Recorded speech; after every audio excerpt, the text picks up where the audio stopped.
What's up, everybody? Welcome back to another deck profile here on TCG University for the card game UniVersus. My name is Tam, and today I'm going to be telling you about James's Mitsurugi 2-dot deck that he played in the Season 3 Start Campus Championship. If you like the profile, make sure that you send him some love down in the comments down below. Share the video out with as many friends as that you know that dig Mitsurugi. And catch us live on twitch.tv/TCGU every Tuesday starting at 6, where we play all these campus championships for your amusement, entertainment, and knowledge. So with that, let's go ahead and jump into the profile. All right, so Mitsurugi 2-dot is such a rad character. If you haven't seen one of my deck profiles, basically the way that this works is, as opposed to just reading the character off verbatim, I'm going to take and I'm going to give you the elevator pitch for how the deck works. So what does Mitsurugi 2-dot want to do? Well, this deck wants to kind of spirit bomb my opponent. What I mean by that is I want to take and build up a critical mass and then just play, kind of throw down as many attacks as I possibly can and then kill you. There's not a lot of poking going on, and if I do, it's only to respond with a once per turn and build 2 foundations to then pick them up and then kill you some more. As well as giving all of your attacks 3 damage and stun 1 is just impeccable. Turn all your bad cards into great cards, and pick up your attacks that have already done damage, or so on and so forth, because the deck builds a ton of foundations as it goes and plays the deck. So let's go ahead and take a look at it. So the number 1 kill card in the deck is Exploding Flame Roar. This thing gets absolutely massive. It gets 12 damage for free. It gets stun 2, and it builds up to 2 foundations. Really strong stuff. I'm a really big fan of how this card works, and the fact that it's a 4/3. This card should be played in way more stuff. It's essentially a 6 diff because you have to play it after 2 cards, but like that is not that big a deal. This easily could have been a 5 diff, and people would still been playing it as much as they are. We've got 4 Armed Vengeance. This is the secondary kill card in the deck. This thing gets massive as well. It's a 3-high for 5 that has stun 2, stun 3 with Mitsurugi. Gets 3 damage on its own and gets more damage off of Mitsurugi. You do have to be careful because it does combo with a stun attack, and so making sure that you combo with it correctly, mainly off of itself, is incredibly important because the other Mitsurugi attacks in this deck don't have stun. But if you can make this work, they have to full block it, or sorry, they have to either not block it or half block it. If they full block it, it will just build itself down, and then with Mitsurugi, I can pick it back up and play it again. Really solid stuff. Up next, we're playing Triple Leap of the Loach. It works as like a little baby Armed Vengeance, but it's a little easy to play because it combos with just a weapon as opposed to a stun attack. Combo enhance if this attack is blocked, added to your staging area after it resolves. And so we can add it down, and then with Mitsurugi, I can pick it back up and then play it again. And then after it resolves, I'll add it down and then pick it back up and play it again. So as long as I can keep playing and keep looping cards, it is just good enough. On the next card, we're playing 4 Zen Blade. This card is really rad. It is the stun attack that we get to combo our Black Dog's Aim. Is that what the name of that card is? Or Armed Vengeance, excuse me. And it says if you've built 1 down this turn, it gets +2 to its stun rating. And so we're doing a ton of building, even as Mitsurugi. So if you can do some cool combo stuff, and then just check a 5. This deck is +3 damage. With Mitsurugi, gets another 3 damage and stun 1. It already has stun 1, so stun 2 +6 damage. This little piddly 2 damage attack actually turns into an 8 damage attack very quickly.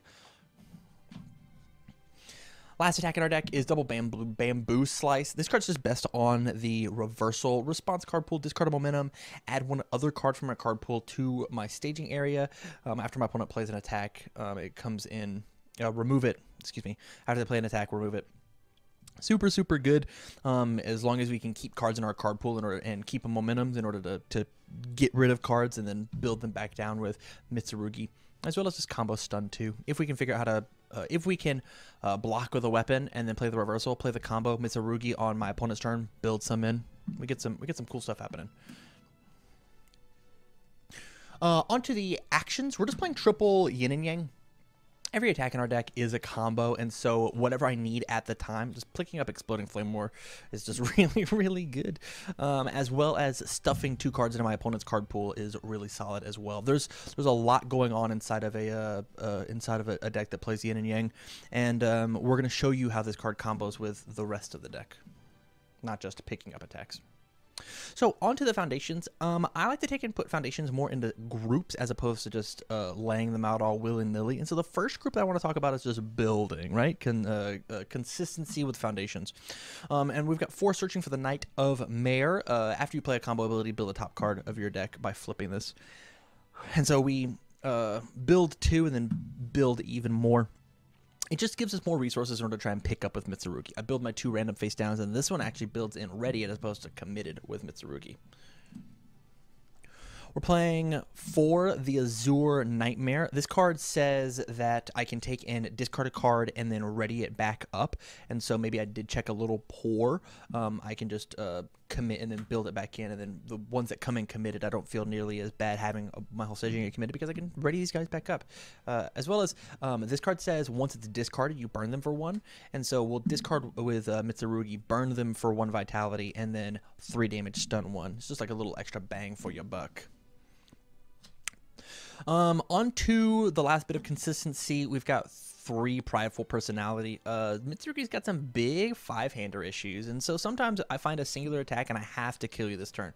And so I will discard 2 cards in order to try and draw 2 cards. I found another attack, well, it combos, then I can proceed to pop off. As well as I can flip this card, because like any flip card that we have in the deck is really useful in Mitsurugi because I can flip it with its ability, discard the 2, draw the 2, and then pick it back up with Mitsurugi's discard a card, and then replace this, and then I can play it again, and then next turn I can flip again and find, it just kind of helps me speed up a little bit. On to the next section of the foundations, we've got the card pool stuffing mechanic. So we're playing Double Fatal Disagreement. This card just says after a card leaves my opponent's card pool, add another one, or first form, add the top card in. I'm really strong because I don't actually have a bunch of speed buffs in the deck. I only have stun, and stun can only get me so far. Tossing the extra card in the card pool is essentially +1 speed because they have to count it towards progressive difficulty.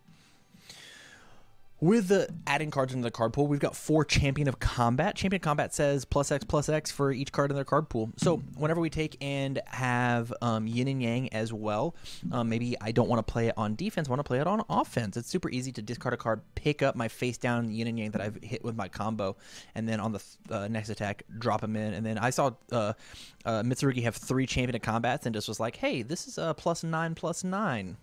Go ahead. It basically says that the more that you have of these, as well as a singular yin and yang, if your opponent blocks anything, they're not blocking anything else. And then my last cool card pool stuffing card is for Greatest Combatant. If they have a face down in their card pool, +1 or -1 damage, just a little extra, as well as it just checks a 6. Really good stats. Onto the speed hate of the deck. We're playing for the second Saintly Beast. Discard the top 3, +2 or -2 speed. Really useful whenever we're playing things like Yin and Yang in order to pick stuff up out of my discard pile. Playing double Guardian of the Spirit Sword. This is just second Saintly Beast, but for free. We don't have to try and be all sneaky with it. We just grab it for free. Oh, I'm sorry. It's 3 Guardian of the Spirit Sword. My apologies. It's 3, not 2. I misgrabbed. We're playing triple the Dark Side of Karma. This is an on-board negate as well as flip reset. So a little defense as well as a little disruption. We're playing double Blood for Blood. Once again, part of the big issue that Mitsurugi has is as he is playing more cards, he's not giving a bunch of speed, and so sometimes this stuff's easy to block. So if we put them into the danger zone, and I'll pay 2 of my massive 32, or 2 or 4 of my massive 32 life, I will eventually just get there. And the last card we're playing is for Wishing Ward. This card is a little anti-discard as well as momentum control. Mitsurugi can easily get blown out, especially the way that we're having to play it under fire. And so pushing, making sure that my opponent doesn't get utilize their momentum, because we're not going to be blocking as much as we want to be. We are using our face to block way more often than we'd like. Thank you very much, you guys, for watching the profile. If you liked it, make sure you let James know in the comments down below. Show him some love. Like I said at the top, go out to twitch.tv/TCG University and watch all of these live. Or if you missed them live, We have all of them as deck profiles as well as matches here on the channel. Look for their own playlist. And if you want to talk to us about your Mitsurugi deck, we'd absolutely love to conversate with you. Go out to patreon.com/TCGUniversity, sub at the $1 level, and download our Discord link. And we would love to chit chat with you with people out there all day long, loving to talk about deck tech stuff. So from all of us here at TCGU, thank you very much for watching, and stay learned.